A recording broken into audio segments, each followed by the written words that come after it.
et géopolitique. Donc vous voyez que pratiquement le 75% des investissements directs étrangers sont arrivés de l'Union européenne. Quelques mots sur les grands projets. Encore une fois, la liste n'est pas exhaustive, mais ce sont peut-être les projets les plus emblématiques et les plus importants qui montrent aussi les liens qui existent entre l'Union européenne et la Russie. Tout d'abord, c'est le projet Nord Stream qui est déjà en marche, qui est déjà opérationnel. Le gaz circule depuis 2012, si je ne me trompe pas. Un projet avec une forte participation des entreprises étrangères, notamment allemandes, mais aussi de la GDF Suez qui participent à un projet qui était conçu, créé justement pour éviter tous les turbulences de transit du gaz russe, surtout à travers le territoire ukrainien, parce que c'est depuis des années, vous le savez bien, que ce transit a été assez difficile. Un autre projet qui a été proposé, toujours pour les mêmes raisons, c'est-à-dire pour détourner un peu les frontières occidentales de la Russie, mais aussi pour faciliter le transit du gaz en provenance du Kazakhstan et de l'Asie centrale, surtout du Turkménistan. Par contre, Gazprom, il achète beaucoup de gaz en Turkménistan. C'était le projet South Stream qui devait traverser la mer Noire pour arriver jusqu'à la Bulgarie. Il y a quelques jours, le président Poutine, en visite en Turquie, a officiellement déclaré que la Russie abandonne ce projet, justement parce qu'on ne réussit pas à obtenir des accords avec l'Union européenne à ce propos. Et il a annoncé en même temps que quand même le gazoduc sera construit, mais avec la Turquie. Donc il va aboutir sur la côte turque. Bon, on va voir ce qui s'apporte.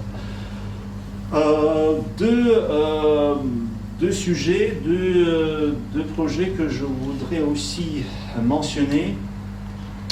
C'est le projet de Soyouz à Kourou. Peut-être qu'il n'est pas tellement important du point de vue financier, mais c'est un projet très intéressant parce qu'il touche à un secteur qu'on appelle sensible, celui de l'espace. Donc c'est le lancement des fusées russes, des lanceurs russes Soyouz de Kourou, où se trouve le cosmodrome de Rotin. Et enfin, il y a aussi des relations, on a des relations qui ont été établies depuis longtemps, mais qui peut-être ne sont pas très fructueuses malheureusement, mais en tout cas très importantes. C'est celle du groupe Airbus, l'ancien EADS, avec les entreprises russes. L'EADS à l'époque a créé un centre d'ingénierie à Moscou qui compte presque 200 ingénieurs.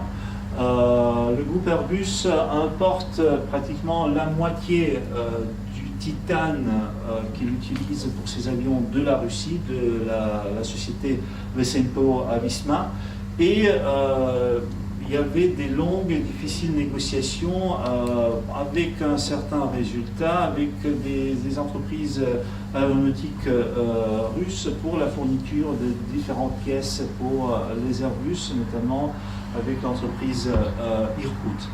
Il faut dire que les relations du groupe EADS peut-être sont maintenant plus fortes avec la Chine, où il y a déjà l'assemblage des Airbus, mais quand même, c'est pas négligeable ce que la Russie et l'Union européenne ont toujours eu des relations très importantes dans, je répète encore une fois, dans les secteurs considérés sensibles.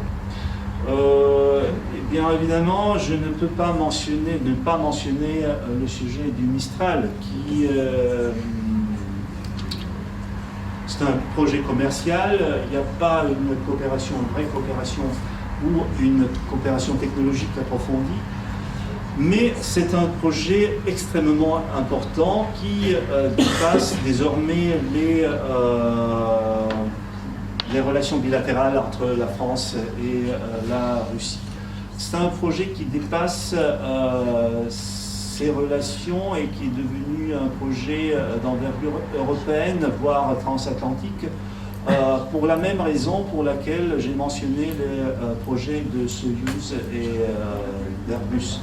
C'est un secteur sensible, c'est un secteur lié à la défense et à la possible coopération dans ce domaine-là. À savoir, dans le monde, reste peu de pays qui sont capables de produire des armements nécessaires pour une défense stratégique. C'est-à-dire des armements parmi lesquels on a les fusées, les sous-marins nucléaires, les avions de combat et d'autres bâtiments, surtout bâtiments des navires militaires. En pratique, les pays qui restent dans ce club sont les États-Unis, le Japon, la Chine, la Russie et la France. Le reste du monde n'est pas capable de produire d'une façon autonome tous ces produits militaires, tous ces produits de défense que je vous ai listés. Et encore une fois, sont des produits du caractère stratégique. Donc ce n'est pas seulement l'arme nucléaire qui compte, mais c'est la capacité technologique d'avoir une chaîne complète qui vous permet de produire un avion de combat. L'Allemagne n'est pas capable. La France, oui. Donc l'issue de l'affaire Mistral va nous montrer, même si c'est une hypothèse tout à fait fantastique dans les conditions actuelles, mais quand même sera un signe très fort de comment vont évoluer les relations entre la Russie et l'Europe notamment. Parce que si le projet de Mistral sera abandonné et la Russie ne l'aura pas, ça veut dire que toute coopération militaire dans le futur probablement sera abandonnée, et c'est avec des conséquences très dures, surtout pour l'Europe, parce que ça veut dire que l'Europe sera plutôt rattachée dans sa stratégie militaire et dans son industrie militaire plutôt aux États-Unis, et il va perdre complètement son autonomie. En guise de conclusion, quelques idées, quelques remarques que je voudrais faire, mais encore une fois, je ne veux pas faire des pronostics et vous dire d'une façon bien définie qu'est-ce qui va se passer. La première chose, encore une fois, mais c'est mon opinion personnelle. Toute l'histoire de nos relations, notre voisinage démontre que la Russie et l'Europe, l'Union européenne, si vous voulez, sont prédestinés de vivre ensemble. On ne peut pas édifier un nouveau mur. On ne peut pas se séparer, ça serait absurde et c'est innaturel.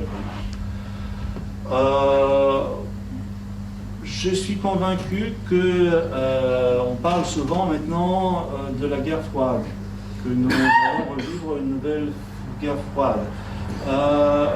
Peut-être c'est vrai, mais en tout cas, ce ne sera pas le modèle de l'ancienne guerre froide quand un isolement était possible.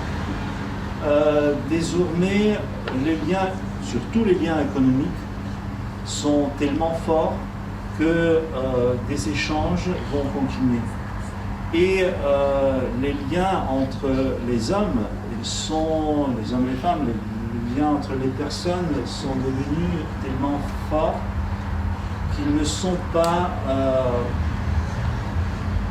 pareils comme ça existait dans les années, je ne sais pas, 60 ou 70. Moi, je suis assez vieux pour me rappeler même de cette époque-là. Je vous assure que les relations au niveau humain étaient bien différentes. Et il y avait beaucoup plus de peur et de méfiance à cette époque-là, à l'époque de guerre froide, que maintenant. Donc ça me permet de rester quand même optimiste. Mais, en tout cas, la situation est vraiment très difficile. Les divergences qui ont toujours accompagné nos relations sont devenues tellement fortes que, quand même,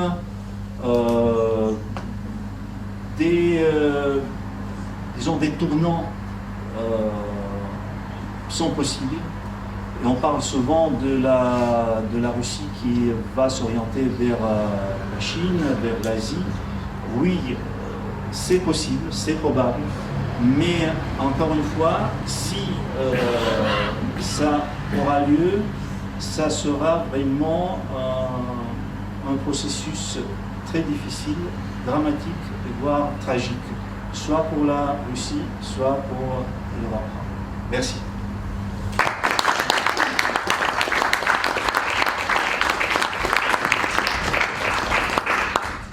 Monsieur Kostakov. On va passer aux questions maintenant. Du coup, si vous avez des questions, et si vous avez un micro aussi, question. Ouais. Vous voulez un micro ou pas? Non, je peux essayer comme ça. Je pense aussi cultivé que j'ai entendu, donc c'est pour ça que je suis venu. Pour la population, ce sera toujours aussi étrange de voir qu'on a besoin des armes pour faire la paix. Et en l'occurrence, l'économie apparemment ici, bien si c'est des signes de réchauffement ou des signes de fraternité, l'économie non plus n'est pas un signe de paix. Alors qu'est-ce qui reste alors? Il faudrait mieux se tourner vers la culture et vers tous les échanges culturels qu'il y a eu depuis le début des temps. Ces belles choses qu'on voit de la Russie ou ces belles choses qu'on voit d'Europe. Donc voilà, je dis, ce sera toujours aussi choquant de voir que le Mistral, ce sera la condition à une paix promise ou une paix future. Voilà, je parle en tant qu'être humain et en tant que partie de la population quoi, qui juste observe. Voilà. Si je peux réagir, je comprends bien ce que vous dites, mais tout d'abord, Mistral, une arme, je ne veux pas la citer comme une arme de paix. C'est juste un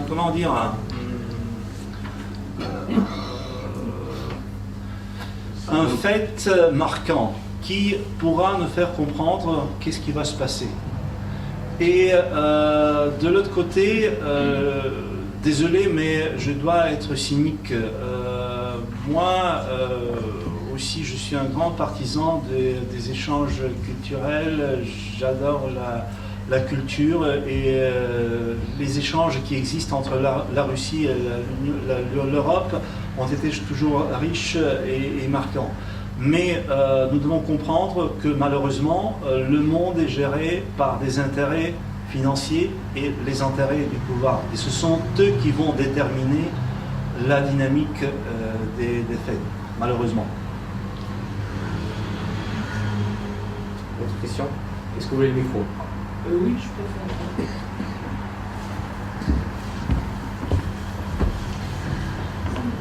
C'est plus une réaction qu'une question. Vous avez dit que la Russie entend maintenir des liens assez privilégiés avec des pays qui autrefois étaient dans l'ex-URSS. Bon, je citerai parce que c'est un document qui est passé récemment sur la chaîne Arte. Il y a eu récemment un document consacré à la Géorgie sur la chaîne Arte qui fait apparaître que, apparemment, beaucoup de Géorgiens souhaitent un rattachement à l'Union européenne et que quelque part ils sentent que des forces politiques apparemment minoritaires en Géorgie, et sans doute la Russie aussi, ne tiennent pas à ce que la Géorgie adhère à l'Union européenne. Donc, évidemment, du point de vue de la Russie tient à maintenir des liens privilégiés avec des pays qui ont fait partie de l'URSS, mais il faut peut-être aussi mettre quand même un peu en exergue un principe qui me semble important, qui est liberté des peuples à disposer d'eux-mêmes et demander, par exemple, aux Géorgiens et peut-être à d'autres ce que vraiment ils souhaitent.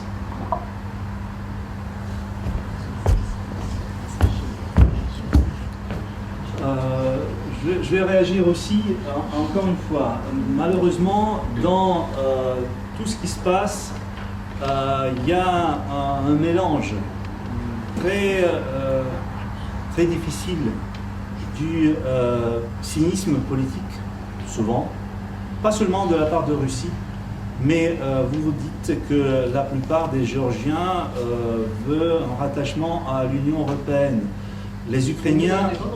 Oui, oui, donc, et moi, je respecte et je comprends, et je respecte ce choix. Je ne veux pas le rattachement de la Géorgie à la Russie. Mais je me pose la question, est-ce que l'Union européenne est prête à accueillir la Géorgie? Je pense que non. Excusez-moi. Mais dans ce contexte-là, il y a un autre élément très important, c'est celui, encore une fois, lié aux relations humaines. Je vous assure que la guerre avec la Géorgie, ainsi que la guerre en Ukraine, est vécue par la plupart de la population russe, avec beaucoup de douleur, parce qu'il y a toujours des liens d'amitié, il y a des parents, il y a justement l'affinité des cultures qui existent. C'est très traumatique de vivre la guerre en Ukraine ou en Géorgie pour les Russes. Donc, encore une fois, malheureusement, c'est très contradictoire. Pour parfois, ce que se passe en Russie, ce qui est exploité par les médias russes, ce sont aussi les sentiments humains des Russes par rapport au territoire qui ont été perdus, mais qui n'ont pas été perdus seulement comme l'Empire perd des morceaux de terre, des territoires qui lui appartenaient. Mais c'est une perte humaine, c'est une perte de relations, des retachements qu'on avait. Encore une fois, c'est un sujet très difficile parce qu'il y a toujours ce mix entre le cynisme politique et le côté humain de la situation qu'on vit. Il faut faire son micro en fait. Moi j'avais une question peut-être moins controversée. Ouais. Comme on est au centenaire de la Première Guerre mondiale, enfin pendant 4 ans, là, est-ce qu'il y a des choses prévues finalement entre Russie et France, parce que c'est quand même le symbole d'une certaine amitié au moment où l'Union européenne n'existait pas pour ainsi dire. Et donc finalement, est-ce qu'il y a beaucoup des choses prévues pendant les 4 années à suivre, comme commémoration? Bon, je ne suis pas prêt à vous répondre en détail à votre question. Je n'ai pas la liste des événements qui sont prévus, mais cette fois-ci, oui. En effet, on parle beaucoup de la Première Guerre mondiale comme d'une guerre oubliée en Russie. Parce que moi, j'ai étudié à l'époque soviétique. On a presque... Bon, la Première Guerre mondiale était apprise seulement dans le contexte de la Révolution d'Octobre. Donc tout ce qui préparait la Révolution, c'était la Première Guerre mondiale. Mais on n'en fait pas dans les détails, ni des relations diplomatiques qui existaient, ni de ce qui se passait sur les fronts. Et un autre détail très important, à l'époque soviétique, l'armée russe qui a participé à la Première Guerre mondiale, c'était aussi l'armée, surtout les officiers de cette armée-là, qui ont fait partie de l'armée blanche, de la contre-révolution. Donc c'était aussi une raison pour laquelle on essayait de ne pas exalter, mais de ne pas toucher ce sujet-là. Tandis que maintenant, la guerre, il y a des commémorations, il y a beaucoup d'événements, des expositions, des monuments. Pratiquement, à l'époque soviétique, il n'y avait pas de monuments consacrés à la Première Guerre mondiale, aux soldats qui sont tombés dans la Grande Guerre.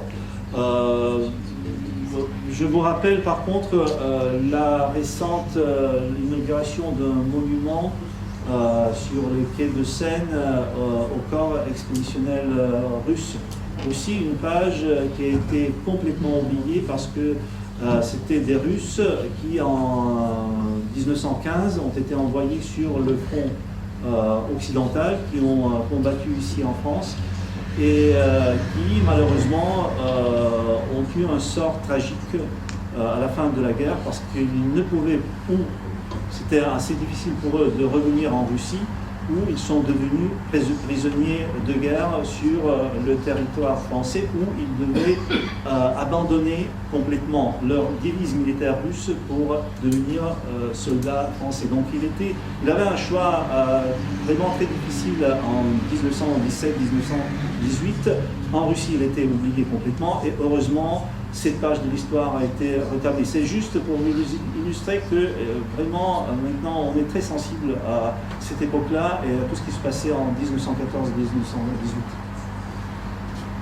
Une dernière question. J'avais pour son micro. Ça me pose. J'ai bien aimé l'exposé historique pour l'économiste, puisque vous avez plus parlé d'histoire que de l'économie. Et la troisième colonne, c'est la première fois que j'entends ça depuis que je suis en France, ça fait 16 ans. C'était plutôt une mythologie soviétique avec le marxisme qui était plus ou moins inspiré du. En fait, on parlait de ça. Ce que je voulais dire, c'est donc par rapport à la Crimée, qui est revendiquée par la Russie aujourd'hui, puisqu'on considère que c'est plus souvent libre. Mais c'était une population qui a été déportée par Staline, c'était des Tatars, je sais bien. C'était des Slaves, des russophones, c'était des musulmans. C'était pas une terre russe, c'était une terre acquise par la guerre, avec la terrine russe, si je ne me trompe pas. Ouais. Donc peut-être pas plus russe qu'ukrainien. Aujourd'hui, la Russie a décidé de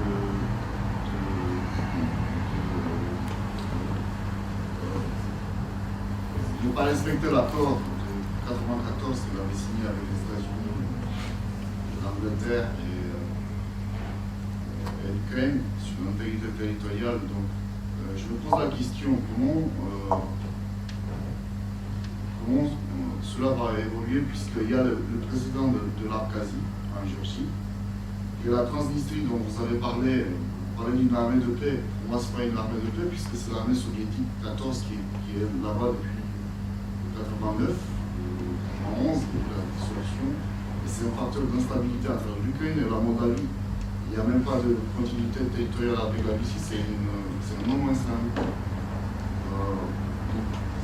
Il y a tous ces facteurs d'instabilité que la Russie encourage, et ça depuis 25 ans. Pour moi, je ne vois pas de rapprochement économique, oui, mais politique. Je ne vois pas comment les relations peuvent évoluer entre l'Union européenne et la Russie, entre l'Occident et la Russie, sachant que la Russie, elle agit comme l'Empire tsariste au XIXe siècle. Je vois M. Poutine, je regrette qu'il n'y a pas de diplomate pour vous à la tête de la Russie aujourd'hui. On a un diplomate ou un président qui est autocrate, ça rappelle plus Nicolas II.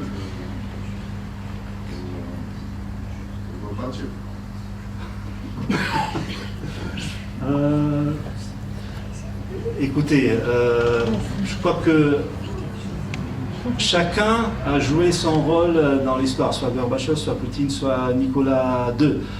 Il y a bien entendu un côté moral de chacun, personnel, l'attitude envers un dirigeant ou l'autre, quelqu'un peut-être sympathique, l'autre pas beaucoup. Ce que vous dites,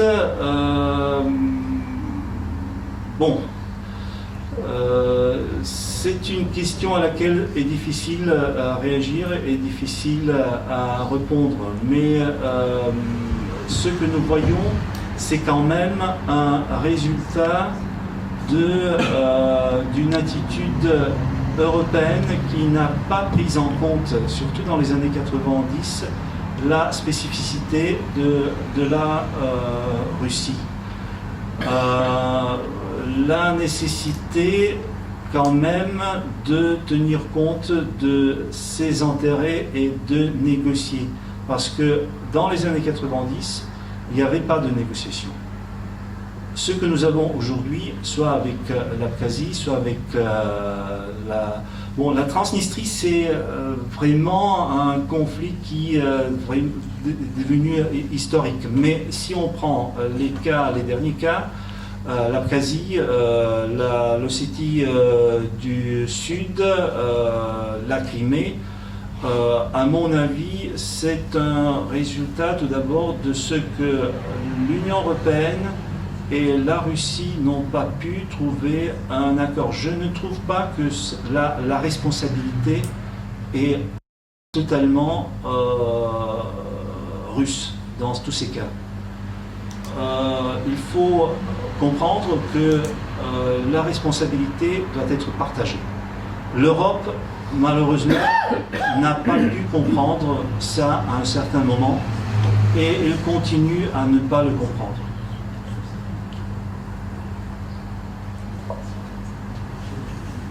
Très bien, merci beaucoup. Nous allons clore cette conférence et ouvrir le cocktail. Alors mes camarades vont vous guider, mais il s'agit de prendre l'escalier à gauche, c'est au premier étage à gauche.